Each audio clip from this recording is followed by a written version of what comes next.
मित्रों, इस देश में लोकसभा के चुनाव हो रहे हैं। ऐसे में आपके मन में एक सवाल तो जरूर होगा कि देश का अगला पीएम कौन होगा। क्या नरेंद्र मोदी तीसरी बार पीएम बन पाएंगे या फिर कांग्रेस के नेता राहुल गांधी देश के नए पीएम बनेंगे। पूरे देश में लोकतंत्र का महापर्व मनाया जा रहा है। करीब 98 करोड़ मतदाता देश की अगली सरकार का चयन करेंगे। इस बार का चुनाव 7 चरणों में संपन्न होगा। आखिरी चरण का मतदान 1 जून को होगा और 4 जून को परिणामों की घोषणा होगी। दुनिया के सबसे बड़े लोकतंत्र के पहले चरण का चुनाव 19 अप्रैल को संपन्न हो गया। इस लोकसभा चुनाव में 47 करोड़ महिलाएं और 49 करोड़ पुरुष मतदाता भाग लेंगे। 2024 के लोकसभा चुनाव में इतिहास बनाना तय है। अगर नरेंद्र मोदी की बीजेपी सरकार जीत की हैट्रिक बनाती है तो भी इतिहास बनेगा। नरेंद्र मोदी पहले ऐसे गैर कांग्रेसी नेता होंगे जो लगातार 3 बार प्रधानमंत्री पद के लिए चुने जाएंगे। अगर नतीजे बीजेपी के खिलाफ गए तो भी इतिहास बनेगा। 2024 का मुकाबला नरेंद्र मोदी वर्सेज विपक्ष है। अगर राजनीतिक नजरिए से देखें तो ये मुकाबला एनडीए बनाम इंडिया गठबंधन का है। प्रधानमंत्री नरेंद्र मोदी ने दावा किया है कि लोकसभा चुनाव में बीजेपी को 370 और एनडीए कुनबे को 400 प्लस सीटें मिलेगी। राजनीतिक विश्लेषकों की नजरें हिंदी पट्टी के 4 बड़े राज्यों यूपी, बिहार, मध्य प्रदेश, राजस्थान के अलावा दिल्ली, हरियाणा, छत्तीसगढ़ और झारखंड पर टिकी है। 2019 के आम चुनाव में बीजेपी और एनडीए ने 95% से ज्यादा सीटें जीत ली थी। इसके अलावा गुजरात और महाराष्ट्र में भी बीजेपी को बड़ा फायदा मिला था। कांग्रेस पार्टी के लिए 2024 का चुनाव अस्तित्व की लड़ाई है। उत्तर भारत में जहां एनडीए दमदार दिख रहा है, वहीं दक्षिण भारत में इंडिया का किला मजबूत दिख रहा है। विपक्षी दलों के इंडिया गठबंधन की ओर से अभी तक प्रधानमंत्री उम्मीदवार का ऐलान नहीं किया गया है, लेकिन राहुल गांधी, ममता बनर्जी व अरविंद केजरीवाल पीएम पद के मुख्य दावेदार हो सकते हैं। कांग्रेस आगामी चुनाव विपक्ष के इंडिया गुट के हिस्से के रूप में लड़कर भाजपा को चुनौती दे रही है। बीजेपी, कांग्रेस और वाम दलों ने अपने अपने घोषणा पत्र जारी कर दिए हैं। इसमें बताया कि सरकार बनी तो वो जनता के लिए क्या करेंगे। युवाओं, महिलाओं और बुजुर्गों के लिए भाजपा और कांग्रेस ने अपने अपने घोषणा पत्र में क्या वादे किए हैं, आइए एक एक करके जानते हैं। सबसे पहले बीजेपी की बात करते हैं कि बीजेपी ने किसके लिए क्या कहा। बीजेपी ने अपना घोषणा पत्र को संकल्प पत्र का नाम दिया है। इस संकल्प पत्र में यह बताया गया है कि बुजुर्ग व सभी वृद्धजनों को आयुष्मान भारत योजना का लाभ मिलेगा और बीजेपी ने इसको मोदी की गारंटी भी कहा है। इसे 4 मजबूत स्तंभों पर आधारित किया गया है, जो है युवा, नारी, गरीब और किसान। इसमें 70 लाख से अधिक उम्र के सभी बुजुर्गों को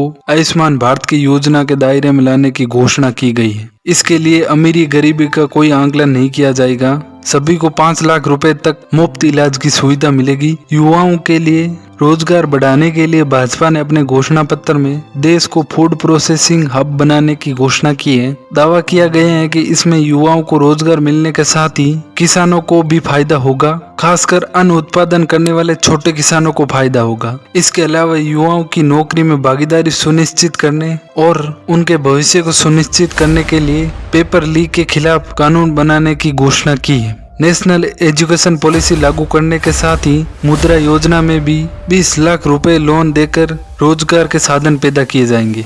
नौकरियों का अवसर पैदा करने के लिए स्टार्टअप, निवेश, खेल, उच्च गुणवत्ता वाली सेवाओं और पर्यटनों पर विशेष ध्यान दिया जाएगा। इसी के साथ आईआईटी, एम्स के साथ ही सभी मेडिकल कॉलेजों और विश्वविद्यालयों को सुदृढ़ करने के साथ उच्च शिक्षण संस्थानों की संख्या बढ़ाने की घोषणा भाजपा ने की है। युवाओं के लिए डिजिटल यूनिवर्सिटी की भी स्थापना की जाएगी। महिलाओं को नौकरी में 50% आरक्षण की भी गारंटी दी है। भाजपा ने महिलाओं की भागीदारी सुनिश्चित करने के लिए भाजपा ने महिलाओं की भागीदारी अगले 5 साल में बढ़ाने का संकल्प लिया है। इसके लिए 5 साल तक मुफ्त राशन, गैस, पानी और पीएम सूर्य योजना यानी सौर ऊर्जा के जरिए घरों में बिजली बिल शून्य करने की योजना है। इसके अलावा वुमेन सेल्फ हेल्प ग्रुप को सेवा क्षेत्र से जोड़ा जाएगा, जिससे महिलाओं की आय बढ़ेगी। सरकारी नौकरी में महिलाओं को 50% आरक्षण गारंटी देने की घोषणा संकल्प पत्र में की गई है। भाजपा के संकल्प पत्र में कहा गया है कि देश भर में 1 करोड़ महिलाओं को लखपति दीदी बनाया जा चुका है।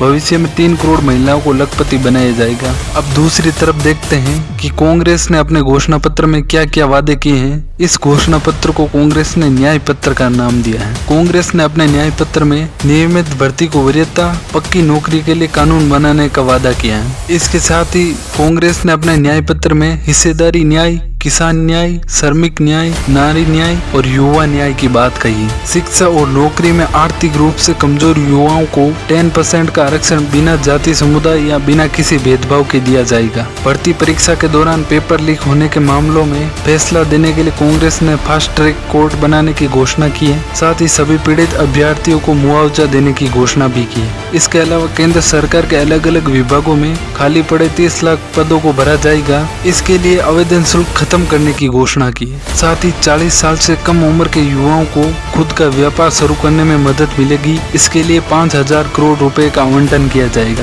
कांग्रेस ने सरकारी नौकरियों में आवेदन शुल्क समाप्त करने की बात की है। उन सभी युवाओं को एक और मौका दिया जाएगा जो 1 अप्रैल 2020 से 30 जून 2021 के बीच सरकारी नौकरी के लिए परीक्षा नहीं दे सके।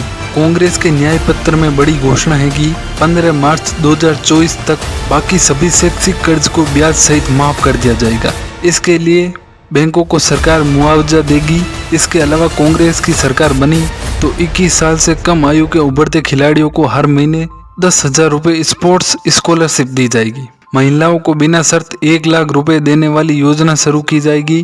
कांग्रेस ने अपने न्याय पत्र में यह भी कहा है कि सभी गरीब महिलाओं को बिना किसी शर्त के हर साल 1 लाख रुपए देने के लिए महालक्ष्मी योजना शुरू की जाएगी।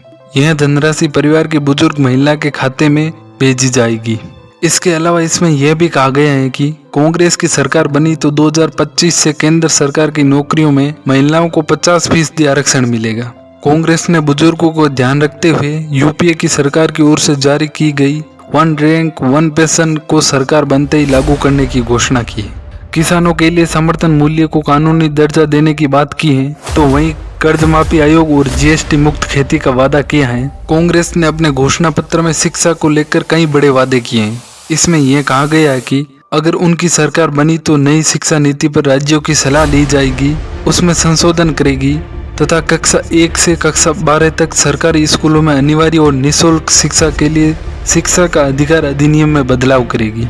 SC, ST और OBC छात्रों की स्कॉलरशिप की राशि दोगुनी की जाएगी। उन्हें विदेश में पढ़ने के लिए सहायता दी जाएगी। इन छात्रों के लिए आवासीय विद्यालयों का नेटवर्क स्थापित किया जाएगा। राज्य सरकारों की सलाह पर केंद्रीय विद्यालय, नवोदय विद्यालय, कस्तूरबा गांधी बालिका विद्यालयों की संख्या बढ़ाई जाएगी। ये सभी वादे कांग्रेस ने अपने न्याय पत्र में किए हैं। इन सभी चुनावी वादों को देखते हुए अब आप अपना ओपिनियन दीजिए कि भारत का अगला प्रधानमंत्री किसे बनाना चाहिए और उसे क्यों बनाना चाहिए। उम्मीद है आप अपना ओपिनियन कमेंट में जरूर देंगे। जय हिंद, जय भारत, वंदे मातरम।